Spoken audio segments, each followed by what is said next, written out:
Hello and welcome to the Reviews Brothers. We are back looking at hidden gems for the PlayStation 1. Some games that you may not have come across thanks to the wealth of quality games on the platform. I've been busy tracking down 10 games for each letter of the alphabet that don't always get talked about as much as they should for whatever reason.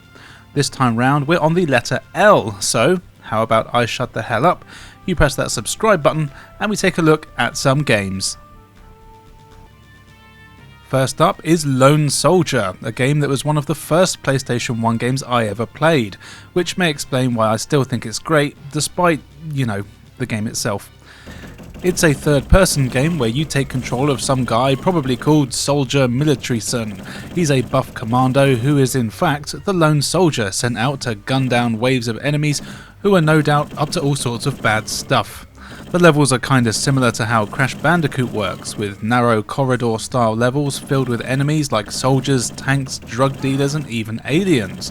But this time, instead of spinning them away like Brian Eno, you use a variety of automatic weapons, rocket launchers, flamethrowers and grenades. Your default weapon is an Uzi, and that does a good enough job of getting rid of most enemies. It's got unlimited ammo and can be fired in bursts. The other weapons all have limited ammo, and you can carry as many of them as you like at one time, which is nice, and you just switch between them with the square button. And you'll actually find that certain weapons are best in certain situations, thanks to their difference in range and power. Graphics wise, this game is not going to win any awards. It all looks quite basic and very blocky. You can really tell it's an early game for the system. This applies to the music and sounds too, but there's something kind of charming about it that I still quite like. Again, it could be the nostalgia goggles, but I really do enjoy playing this game.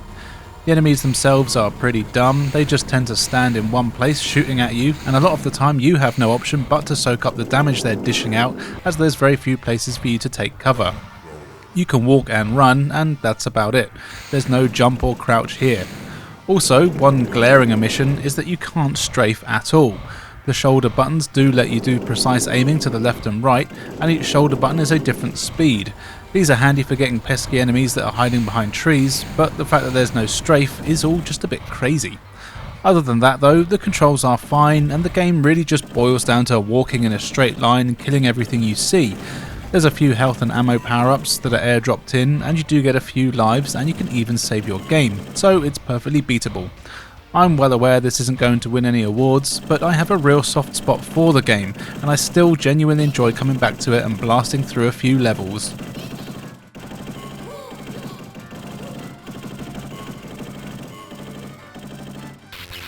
As I couldn't find a single fighting game starting with the letter L, we've got the next best thing, which is a beat-em-up called Legend. Now, this appears to be a sequel or maybe even a remake of the SNES game of the same name, as it uses the same logo, themes and even some of the sound effects from that game. It's fairly simple stuff. You choose from one of 3 characters with your usual speed and power stat differences, and then you set out across a fantasy land fighting all manner of beasts, chopping them into manageable pieces until you meet the boss and do the same to him, her or it. You always start with a weapon, but along the way you'll find loads of chests that will contain your usual health, coins and magic potions, but you'll also find weapons like axes, swords, daggers and staffs. These can all be picked up and used by all characters. What's interesting is that the weapons have a health bar of their own and they'll eventually break, which is probably where Zelda got its inspiration from. Thankfully, all the characters here are pretty handy with their feet and fists, so you can still kick the crap out of enemies without a blade, unlike Link.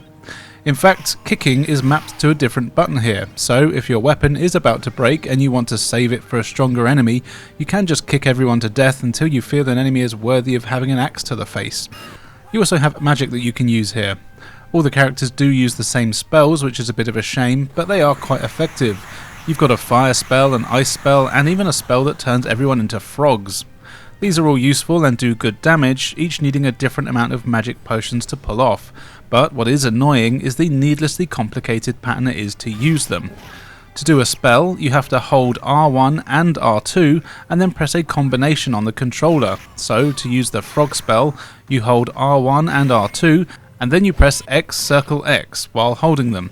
This is very cumbersome and doesn't even always work every time. It meant that I really didn't use the magic nearly as often as I needed to because it took too long and I'd often get hit before I finished doing the input. It doesn't help that you have to be standing still while doing all this. In fact, the controls in general are a little sluggish, but this is more down to some slow animations than the game not being responsive. It is easy to be hit by enemies while you're in the middle of swinging your sword slowly. Thanks to this, I like to play as Tara, the female character, who is the fastest one. It does mean that the weapons have some weight behind them, but even regular animations like picking up items feels too slow. But I did enjoy playing the game, and it would be a lot of fun with a friend. You get some nice mini-games between levels where you can get more points and health. Also between levels you visit a shop where you can buy starting weapons for the next stage, magic, lives and health. That's pretty cool to do. The game certainly ain't a looker, but it's just solid enough to be enjoyable and can even be played in 2-player co-op. If you like fantasy hack and slash, then maybe give this a go.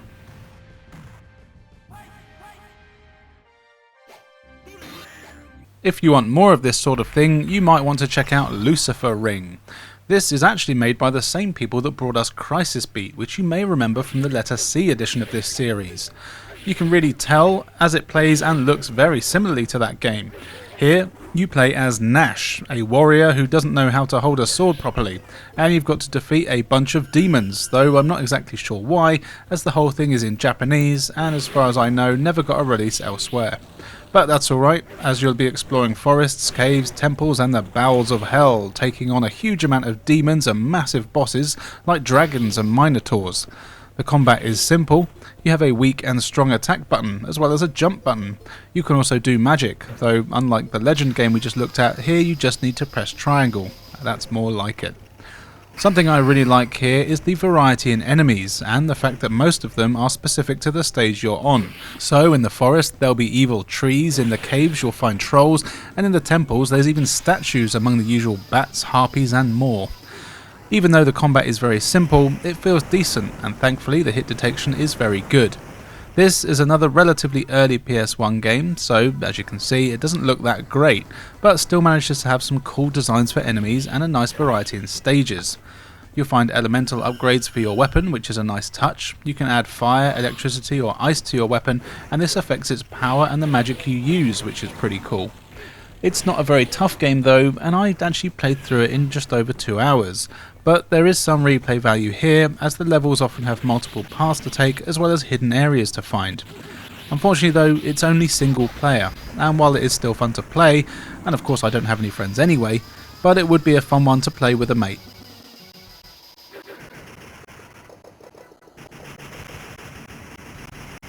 If you prefer dinosaurs to demons, you might want to check out the Land Before Time Big Water Adventure, but probably not, I'll be honest. This is a 2.5D platform game starring all your favourite characters from the Land Before Time movies. This time round, it's all about finding water and collecting leaves, obviously. Now, in the game's defence, it is clearly aimed at a very young audience. You can choose from any of the main characters, and each of them play slightly differently to one another, but nothing too major. You then go through 20 or so levels where you have to make your way from left to right, avoiding obstacles and collecting as many leaves as you can before you get to the end of the stage. There's no enemies in the game really, so all you have to worry about is finding those leaves. Most of them are obvious, but some will be hidden in trees or high up, and you'll need to use your dino strength to knock them down or find a way to reach a higher area. It doesn't matter if you don't get them all though, and you can still progress, but you can go back at any point to replay the levels as often as you want if you're a completionist. Most levels also have stuff going on in the background, and you usually have a mate back there who you can give a command to, so they'll throw anything in the background into the foreground for you to collect, so you'll need to be eagle-eyed on all the stages. Graphically, the game is alright, it's got some nice character models and the levels have a fair bit going on in them, even if they are a little basic. But it does all look right out of the movies, so they got the feel spot on. The controls are quite stiff and all the characters do move quite slowly, but it's fine, and as there's no enemies to worry about and you get unlimited lives, it really doesn't put up too much of a challenge anyway. The collision detection isn't great though, which is annoying, and there's times where you'll fall through platforms even though you definitely didn't. It tells you how many leaves you collected with each character, and what's a shame is that while they all tally up separately, the levels for each character are the same, making giving each of them their own count a little pointless, but I guess you can play through the levels in about half an hour, so it's a fine way to have some replayability. There are also some mini-games in the form of jigsaws. These are a fine distraction, but only take a few minutes to go through. But again, this game is for kids, so it is all deliberately simple. If you've got little ones who like dinosaurs, this is probably a good game that they'll really get into.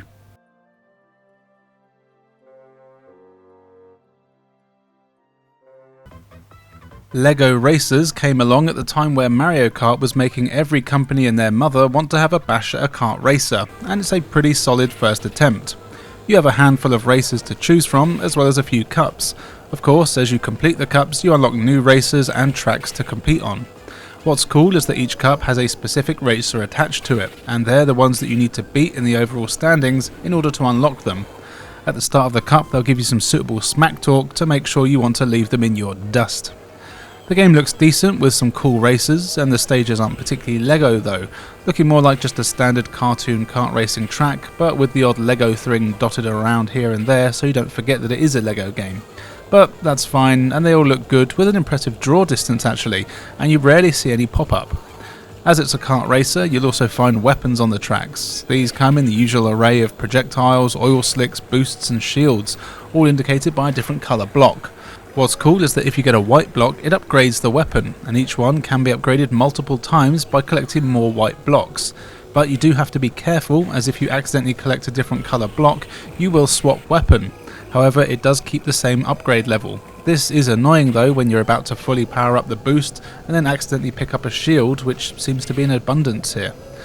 Also, the weapons are random. They're always in the same place, but when someone collects one, the one that replaces it might not be the same as it was before, so you've got to be extra careful when you're behind someone who's just collected one.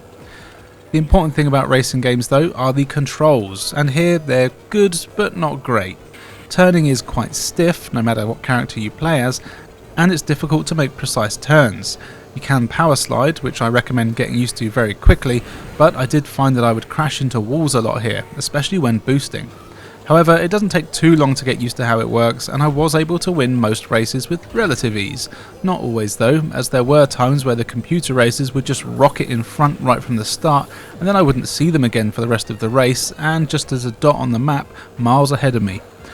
I don't think there's any rubber banding here, and the computer characters don't seem to make many mistakes, so if you do mess up a few times on the track, it can be very hard to catch up. But after 3 or 4 races, you figure it all out, and it becomes a lot of fun. Something that I've realised I didn't even touch on, as I'm an idiot, is the build a car feature. You can actually make your own vehicle, which is a great touch, and from what I've seen, it has a surprisingly in-depth create mode to make a cool car and even a character to race as. Overall, this is a decent package, and while it will never take Mario or even Crash Bandicoot off the top spot, it's worth a look if you're a fan of kart racers.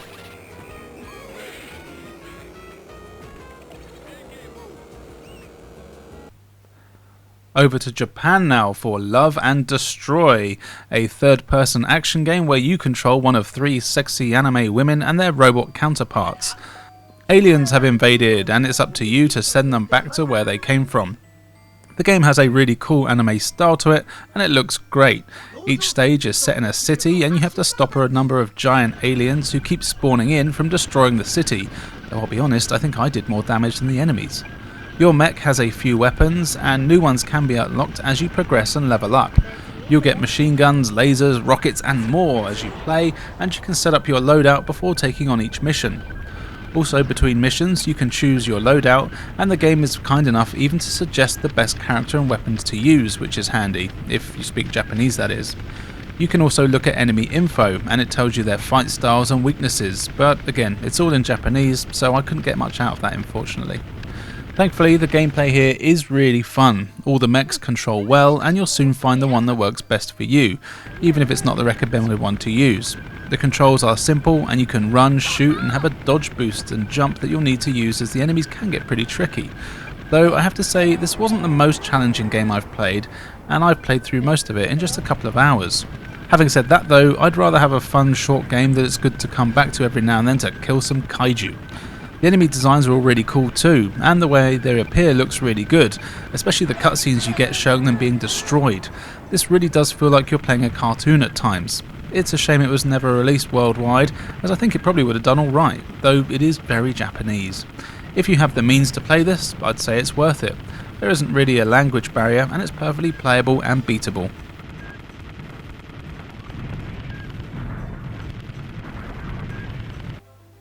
Lucky Luke is a 3D action puzzle game based on the long-running cartoon and comic series similar to Asterix, but in the Wild West. Here you are Lucky Luke, a cowboy sheriff, and you've got outlaws to get rid of. Of course, it's not that simple, and your adventure will see you exploring a variety of your usual Wild West locations, finding and collecting items to use and deliver to other characters to progress. Now, right off the bat, this game looks fantastic. It has some amazing cartoony graphics filled with colour and detail, and it's definitely up there with some of the best looking games that I've seen on the system. It also has some really good voice work and sound effects. Most characters speak, and they even bothered to make their mouths move on the characters, which isn't common at all in games of this time. A hell of a lot of details has gone into the game that they must have known wasn't going to be a blockbuster. Anyway, there's a few gameplay styles. You've got your main 3D exploration parts where you're exploring, looking for items and things that you'll need to solve simple puzzles. Then you've got the action stages where the game basically turns into a gallery shooter where you have to take cover and control a crosshair to take out enemies. To reload your 6-shooter, you just have to hide behind cover, kind of like Time Crisis. The controls here aren't perfect when you're exploring, and it's a bit strange that you don't have any kind of jump or anything like that. But then again, the game is designed not to need any of this. It just doesn't feel right that I can't jump over small walls that are blocking my path. You also have no control over the camera, but again, you never really need it, but there are times when there's hazards that appear out of nowhere and you can take some damage, but just keep an eye out for the hats that are littered in the levels as they replenish your health. This is very much a slower paced game, but it works well, and interacting with all the crazy characters you encounter is always enjoyable, and even though the action scenes are pretty basic, it works well and kinda suits the tone of the game. There is a bit of slowdown here and there, but it doesn't do anything to take away from the gameplay, and overall this is a really cool adventure that's quite different to most games out there, plus it really does just look fantastic. Well worth a go if you can find it.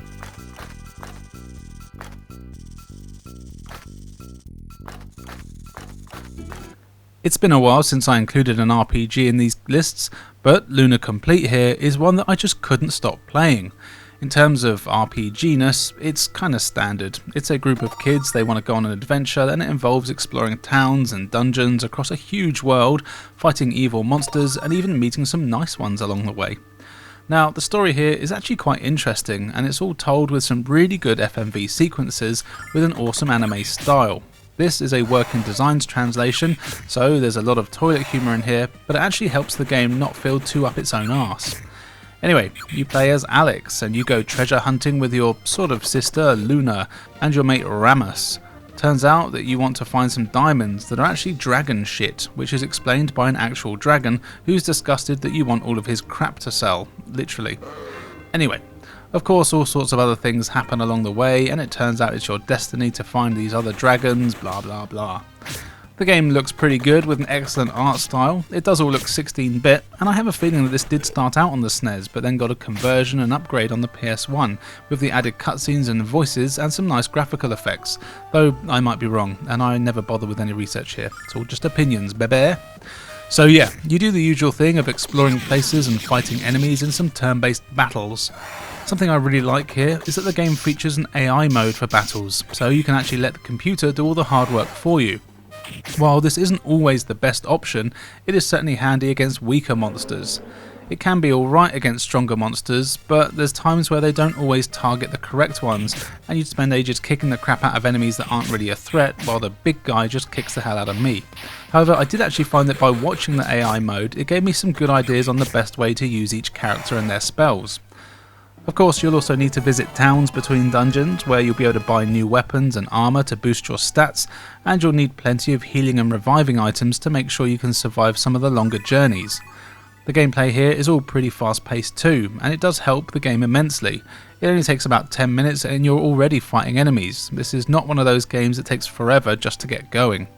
You will need to do a fair bit of grinding though, as it doesn't take long for enemies to get pretty tough, but as the battles are all quite quick, it can be done automatically. This isn't really a problem. I had a hard time putting this one down, and it comes on a few discs, so it's a hefty one to get through, but if you're a fan of RPGs, this is not one to ignore.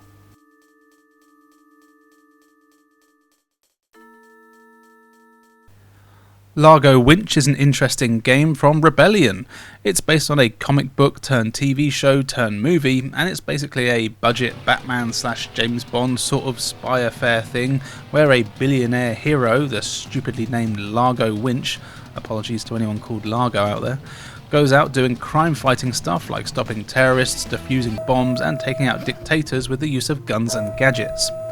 It's a third-person action-adventure, and you go through a bunch of quite large complicated missions fighting thugs, hiding in shadows, finding clues, hacking computers, and solving other puzzles to stop an evil terrorist group. Each level has multiple objectives, and you're regularly updated on these as you play, though you aren't really given any clear direction as to what you actually need to do with half the stuff, which is kind of the norm for games of this era, but it does make for some frustrating moments. Largo has a fairly decent moveset on him. You can run, jump, climb, fight, shoot, hack, and you'll need to normally do all of these skills in every level as they're littered with enemies and locked passageways. For the most part, the control is okay, but it is a bit sluggish. It's one of those games where you have to wait for all the animations to finish before you can start the next one, which can make combat tricky as you can't block while attacking, and some of your punches and kicks do take a while to actually pull off. That's where the stealth comes in though, as there is a big emphasis on sneaking around, as you can't take too much of a beating. Also, you have a knockout blow that you can do if you sneak up on enemies, though be careful as they will get back up after a few minutes. Also, there's quite a few missions where he explicitly says he doesn't want to kill anyone, so you've got to make sure you just knock people out instead. As you're exploring the levels, you'll find the items that you need to use at various times. Thankfully, the game is smart enough just to use them when they're needed, rather than needing to specifically select it every time from any kind of menu. Similarly, hacking is just a case of pressing the X button and waiting for a timer to fill up. This is fine though, and it means that you just have to focus on timing it so a guard won't catch you in the act. Graphically, the game is alright, the locations look nice, but there's a fair bit of pop-in, making it hard to remember where you've been and to navigate them levels. The character models are all a bit blocky with some jaggies, but overall it's basically a game of the time. The main problem with the game though is what I mentioned earlier, and that's the lack of any direction, especially as a lot of levels have a time section that's sprung on you every now and then. For example, in one mission I had to catch a plane and I only had 40 seconds to get to it with no direction as to where it actually was. This took me a hell of a long time to actually figure out. Another had me walk into a room only to be told there was a bomb. I had 1 minute to find the bomb and defuse it. Turns out the bomb wasn't even in the room that I was looking in, but it made it sound like it was. Now, I'll be honest, this game is actually quite rough, but you can really see some good ideas in here, and while I wouldn't say it was ahead of the time or anything like that, it certainly was trying to be a very in-depth game of espionage, which should be applauded. Overall, if you can handle some pretty bad design choices, slow control, and a hell of a lot of trial and error, then this actually isn't the worst game you could play.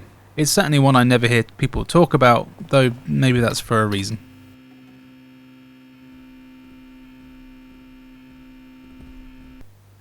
And finally for today, here is Loaded, a game that most of you probably know. Ah well.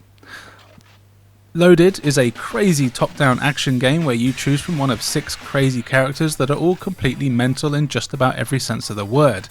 Then you set out through a butt-ton of levels, murdering hundreds of enemies and finding keys until you get to the exit. The game really does have that old-school maze-like feel to it, and the levels are pretty large. Thankfully, all the characters are fairly nimble with some heavy firepower. Each of the characters has their own stats in terms of health, power, speed and a special attack, but really you'll choose the one that you probably think looks the funniest. Though the differences are noticeable, and my standard go-to of choosing the one with the biggest knockers actually paid off, because she's pretty damn good. The graphics here are all quite dark, which can make it hard to spot enemies at times. This can be a problem as there are so many of them, and their attacks often don't show up, so you can't avoid them that easily, and you only get a few lives and continues to get through a ton of levels. The levels themselves are quite varied, but although you do go through enemy bases, prisons, forests and even more bases, after a short while they do basically start to all feel the same, and the game can become quite repetitive quite quickly. In fact, I would probably compare it to something like the Gauntlet games, where you're exploring similar mazes packed with enemies and you just need to find the exit. Luckily, there is a fairly decent amount of variety in enemies, but most of the time you won't notice this as you just keep firing and blowing everyone to bits without really looking at what they are. In terms of weapons, each character has their own signature weapon. This can be upgraded by finding boxes as you play, When you die, you drop the boxes, and you do have a chance to get them back again before they disappear, which is nice. You also have a screen clearing special, each of which works slightly different depending on your character. I do recommend giving a go with each of the characters to see which one you prefer, as you'll definitely find a favourite. It would have been nice to have a few different weapons in here though, rather than just making your one weapon more powerful, but it's not the end of the world. The levels are also packed with secrets. They're usually found by blowing up walls to reveal hidden paths and rooms filled with coins, which are just for points unfortunately, but you'll often also find extra lives, weapon power-ups and health.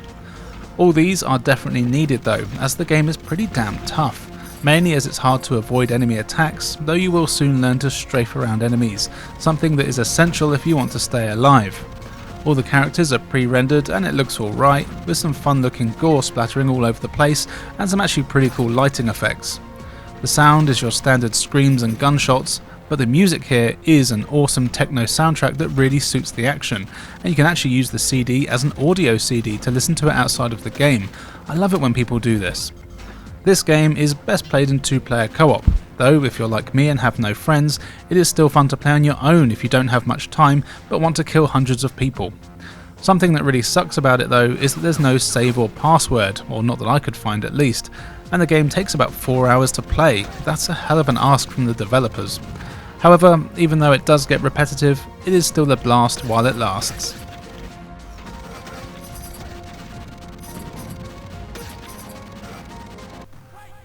So there you go, 10 PlayStation games starting with the letter L that you may have missed. As always, let me know any more games that could be on this list in the comments below. On screen now you can see where you can follow me, so why not do so? I've got loads of cool content for everyone to enjoy. Now all that's left for me to say is thank you for joining us, and we'll see you next time.